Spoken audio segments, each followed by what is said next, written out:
একটা সময় বলা হতো বিশ্ব রাজনীতির মূল চালক মাফিয়ারা রাষ্ট্রপ্রধানদের বিভিন্ন হুমকি ধামকি দিয়ে তাদের ইচ্ছে মতো দেশ চালাতে বাধ্য করতেন। ধারণা করা হচ্ছে সাম্প্রতিক এই সময়ে এই আধিপত্য মোড় নিচ্ছে অন্যদিকে। মাফিয়াদের হাত থেকে নেতৃত্ব চলে যাচ্ছে ব্যবসায়ীদের দিকে। অনেকটা চীনের ভবিষ্যৎবাণীকে সত্য প্রমাণ করে মাফিয়াদের ছেড়ে ব্যবসায়ীদের দিকে হাঁটছে গোটা বিশ্ব। চীন বলেছিল ভবিষ্যতে অস্ত্র বা বাহন বলে নয়, বিশ্ব চলবে অর্থ দিয়ে।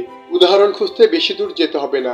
বাংলাদেশের সাবেক সরকারের অনেক গুরুত্বপূর্ণ সিদ্ধান্তে প্রভাব থাকতো ব্যাকসিমকো গ্রুপের মালিক সালমান এফ রহমানের। হাজার হাজার কোটি টাকা ঋণ খেলাপি ও দুর্নীতির অভিযোগ থাকা সত্ত্বেও গায়ে হাওয়া লাগিয়ে ঘুরে বেড়াতেন তিনি। ভারতের দিকে তাকালে একই চিত্র দেখা যায়। বলা হয় ভারত চলে আদানির কথাই। সরকারের বড় বড় আন্তর্জাতিক চুক্তির বেশিরভাগই হয় আদানি গ্রুপের মাধ্যমে। অস্ত্র কেনা থেকে বিমান ক্রয় সব বড় চুক্তি চলছে আদানির মাধ্যমে। লাখো কোটি টাকা দুর্নীতি করে হয়েছেন এশিয়ার শীর্ষ ধনী।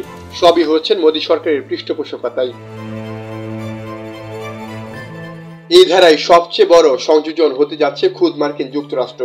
নবনির্বাচিত প্রেসিডেন্ট ডোনাল্ড ট্রাম্পের নির্বাচনী প্রচারণায় বড় অঙ্কের অর্থ যোগান দিয়ে ঘনিষ্ঠ ব্যক্তি বনে গেছেন মার্কিন ধনকুবের ও বিশ্বের নাম্বার ওয়ান ধনী ইলন মাস্ক।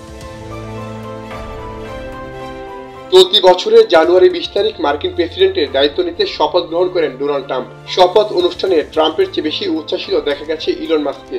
সরকারি প্রটোকল ভেঙে সম্পূর্ণ অরাজনৈতিক ব্যক্তি হয়েও শপথ অনুষ্ঠানে মাস্কের এমন অংশগ্রহণ ও উচ্ছ্বাস মার্কিন রাজনৈতিক বিশ্লেষকদের কপালে চিন্তার ভাঁজ পড়েছে। তারা শুরুতেই বুঝে গেলেন কোন পথে হাঁটছে যুক্তরাষ্ট্র।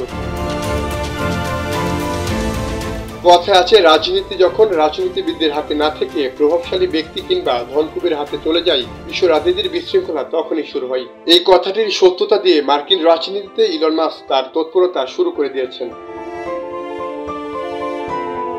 শপথের পরপরই সন্ত্রাসবাদের অর্থায়নের অভিযোগ এনে প্রেসিডেন্টের নির্বাহী আদেশে স্থগিত করে দেন বিশ্বের সবচেয়ে আলোচিত আন্তর্জাতিক সংস্থা USAID। পাশাপাশি ছুটিতে পাঠানো হলো সংস্থাটির 10,000 কর্মীকে। ব্যয় সংকোচনের নামে আঙুলের ইশারায় বাতিল করে দিচ্ছেন কংগ্রেসে পাশকৃত অনেক budget. Department of government efficiency নামের একটি নতুন বেসরকারি সংস্থা প্রতিষ্ঠা করে তার প্রধান হলেন ইলন মাস্ক। এই প্রতিষ্ঠানের অর্থ কোথা থেকে আসে সেই বিষয়ে রয়েছে ধোঁয়াশা।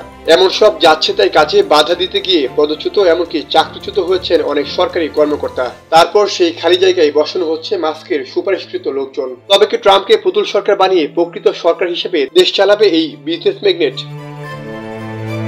সামিউল হক খান, সময়ের আলো।